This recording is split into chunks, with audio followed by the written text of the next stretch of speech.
Hello, children of the night, and welcome to Tarot Nights with the Hanged Empress. Here we do shadow work following the moon, and this week our moon is going to be a full moon that's in Capricorn, but has just a little bit of that Sagittarius inspiration on it.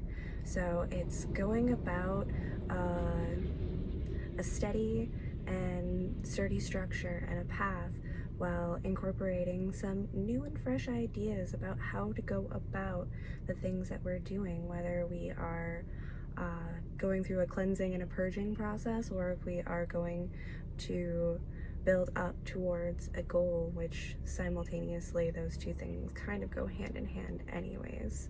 So yeah, just going about it in creative ways, but also being very practical about how we are navigating through our emotions at this time, you know, adding that level-headedness of the Capricorn. Yeah. All right, that was fun astrology time. Let's get into our reads. Hello, Taurus. How's your heart chakra? Just curious. It was all up in my space, and then I came up into your space. It's all right here. Yeah. Queen of Swords, Tower, Justice.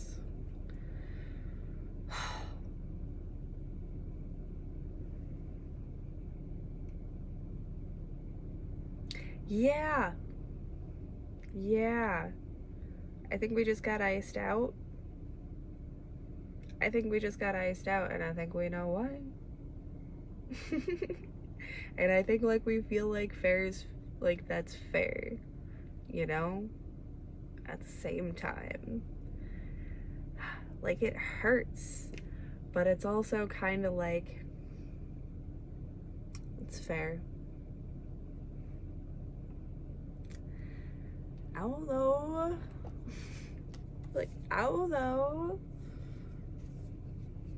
this Page of Swords here, it's just taken off. It's just like, yeah, you're right. My bad.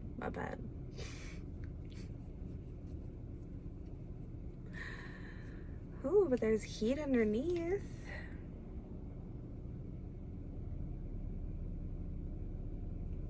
There's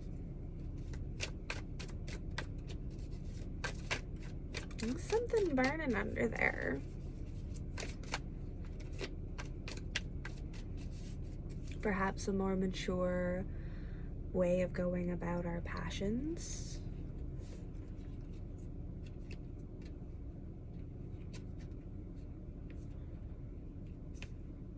Knight of Pentacles,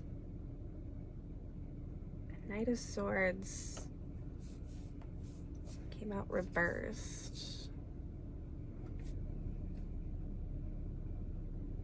Which, what I'm getting from that is very contrary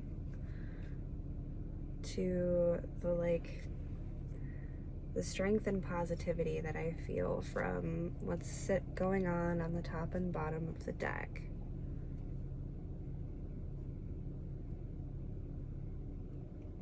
So I'm trying to correlate the two because they're giving me polar opposites.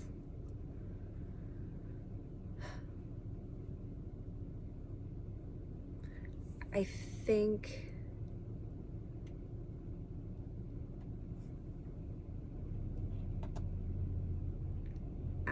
yeah, externally we're just being really headstrong. I thought the word headstrong and I wasn't sure if that was the right word, and then my head started hurting, like right here, like I was just like donked my head on something. Just out of like frustration, even, because it was a whole reaction that came forward out of this.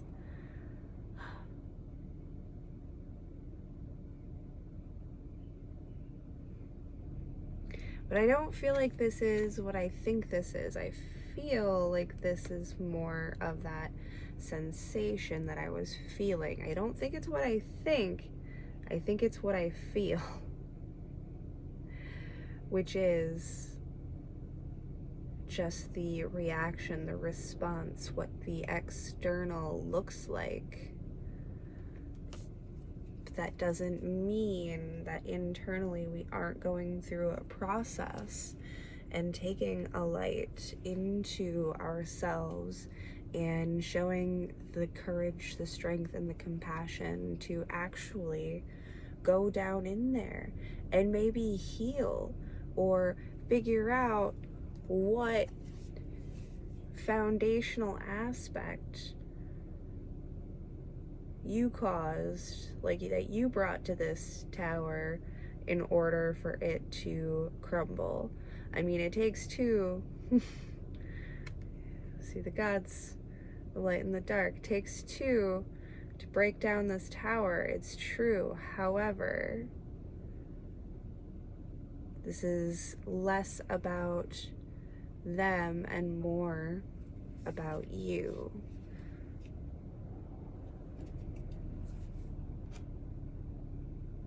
Which I think is why we got the Nine of Pentacles and the Knight of Swords reversed. Because we're not going out, we're not reacting or responding in any particular normal behavioral pattern of either self-destruction or an overindulgence in self-love, like building up your own ego sort of activities. You know, I feel like we're not doing that this time because of what this tower meant to us and how we actually felt when it came down on us. The way that we felt justice in this thing that hurts so much, but we're like, no, yeah, I see your point. I see your point, ma'am. Go this way now.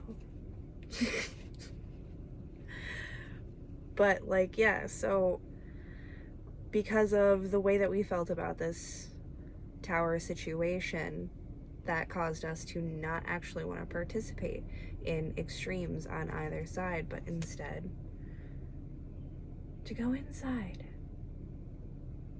Not because we want to hide away from the world this time, but because we want to bring some light, some love, and some healing and compassion into our own selves. And we have finally realized that we're the ones that have to do that first. And like, it doesn't matter if you've realized this a million times, when it comes back to you, when that perception or perspective comes back to you, like it hits you over the head every time, like, duh, right, yes, that's right.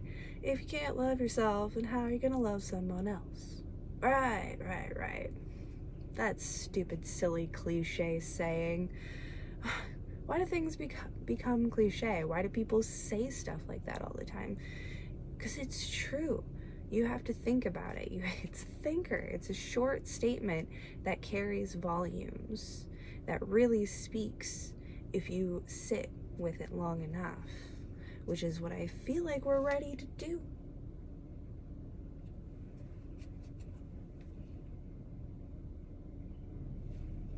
Got this, Taurus.